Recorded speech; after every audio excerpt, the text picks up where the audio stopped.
परळीमध्ये 5 तारखेच्या विजयी मेळाव्यासाठी वाजत गाजत गुलाल उधळत या उद्धव ठाकरे यांचं संयुक्त पत्रकाद्वारे मराठी जनतेला आवाहन। उद्धव ठाकरे पलटूराम त्रिभाषा सूत्राचा अहवाल त्यांनी स्वीकारला होता। मुख्यमंत्री फडणवीसांचा हल्लाबोल तर दोन्ही भाऊ एकत्र येऊ नयेत असा जीआर मी काढलेला नाही असाही ठाकरेंना टोला। हिंदीबाबत उद्धव ठाकरेंचा जीआर असल्यास समोर आणा आणि जाळा, संजय राऊतांचं मुख्यमंत्री फडणवीसांना आव्हान। तर फडणवीसांनी शिवसेना फोडण्याचा जीआर काढला तरी मराठी माणूस एकत्र, राऊतांचं प्रत्युत्तर। शिवसेनेच्या अधोगतीला उद्धव ठाकरे जबाबदार, राज ठाकरे उद्धव ठाकरे यांच्यामुळेच पक्षाबाहेर गेले होते, आता परत येण्यासाठी का प्रयत्न करतायत, केंद्रीय मंत्री नारायण राणेंचा सवाल। नारायण राणेंनी स्वतःचा पक्ष का सोडला, राणे कुटुंबाची चोच नरकातच बुडालेली, भास्कर जाधवांची टीका। तर जाधवांकडून नितेश राणेंचा नेपाळी वॉचमन असा उल्लेख। एकट्या पक्षाकडून गर्दी होणार नाही हे माहीत असल्यानं सगळे पक्ष एकत्र आले, मंत्री आशिष शेलारांचा ठाकरे बंधूंच्या विजयी मेळाव्यावर टोला। पावसाळी अधिवेशनाचा दुसरा दिवस शेतकऱ्यांच्या प्रश्नाने गाजला, लोणीकरांच्या वक्तव्यावरून आक्रमक नाना पटोलेंचा अध्यक्षांसमोरील राजदंडाला स्पर्श, एका दिवसासाठी निलंबन, विरोधकांचा कामकाजावर बहिष्कार। रोज निलंबित केला तरी चालेल पण शेतकऱ्यांचा अपमान सहन करणार नाही, लोणीकरांनी माफी मागावी, निलंबनानंतर पटोले ठाम, तर आव्हाडांकडून पटोलेंचं समर्थन। विधानसभा अध्यक्षांच्या अंगावर धावून जाणं अयोग्य, नाना पटोलेंनी माफी मागावी, पटोलेंच्या आक्रमकतेवरून मुख्यमंत्री फडणवीसांचा निशाणा।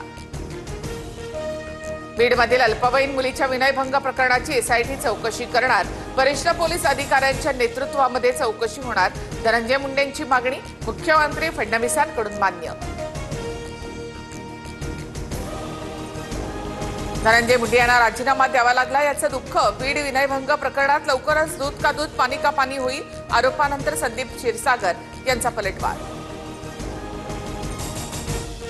कोल्हापुरात ठाकरेंच्या शिवसेनेमधील संजय पवारांचं बंड शमलं, सुनील प्रभूंची मध्यस्थी फळाला, उद्धव ठाकरे आणि संजय पवारांची फोनवरून बातचीत, उद्या मातोश्रीवर भेट। काँग्रेसचे माजी आमदार कुणाल पाटलांचा भाजपात पक्षप्रवेश, चंद्रशेखर बावनकुळे, रवींद्र चव्हाण, जयकुमार रावल यांच्या उपस्थितीमध्ये पक्षप्रवेश। भाजपा प्रदेशाध्यक्षपदी रवींद्र चव्हाण यांच्या नावाची अधिकृत घोषणा, देवेंद्र फडणवीसांसह भाजपचे सगळेच बडे नेते आणि मंत्री उपस्थित, भाजपचं जोरदार शक्ती प्रदर्शन। गोंदिया जिल्ह्यामध्ये रोजगार हमी योजनेचे पैसे न मिळाल्यामुळे भाजप आमदार विनोद अग्रवाल यांची तक्रार, रोजगार हमी मंत्री भरत गोगावले यांच्या समोर खदखद व्यक्त। शेतकऱ्यांना आपली जमीन वाचवण्यासाठी रस्त्यावर यावं लागतंय, शक्तीपीठ महामार्ग सरकारने रद्द करावा, सतीश पाटलांची मागणी। पुण्यामधील कॅम्प परिसरात निर्माणाधीन इमारतीचा स्लॅब कोसळला, दुर्घटनेमध्ये एकाचा मृत्यू तर 3 जण जखमी। वारी दरम्यान कुठल्याही कारणानं वारकऱ्याचा मृत्यू झाल्यास सरकारकडून 4 लाखांची मदत मिळणार, 60% अधिक अपंगत्व आल्यास 2.5 लाख, तर त्यापेक्षा कमी अपंगत्व आल्यास 74,000ची मदत मिळणार। हिमाचल प्रदेशातील मंडीमध्ये 4 ठिकाणी ढगफुटी, एकाचा मृत्यू, 13हून अधिक लोक अडकल्याचं वृत्त, अनेक जण बेपत्ता, तर घरं आणि वाहनं सुद्धा वाहून गेली। उत्तराखंडच्या पौडीमध्ये संपूर्ण डोंगर खचला, कोटद्वार, बद्रीनाथ आणि यमुनोत्री मार्ग बंद, महाराष्ट्रामधील 200 पर्यटक अडकल्याची माहिती।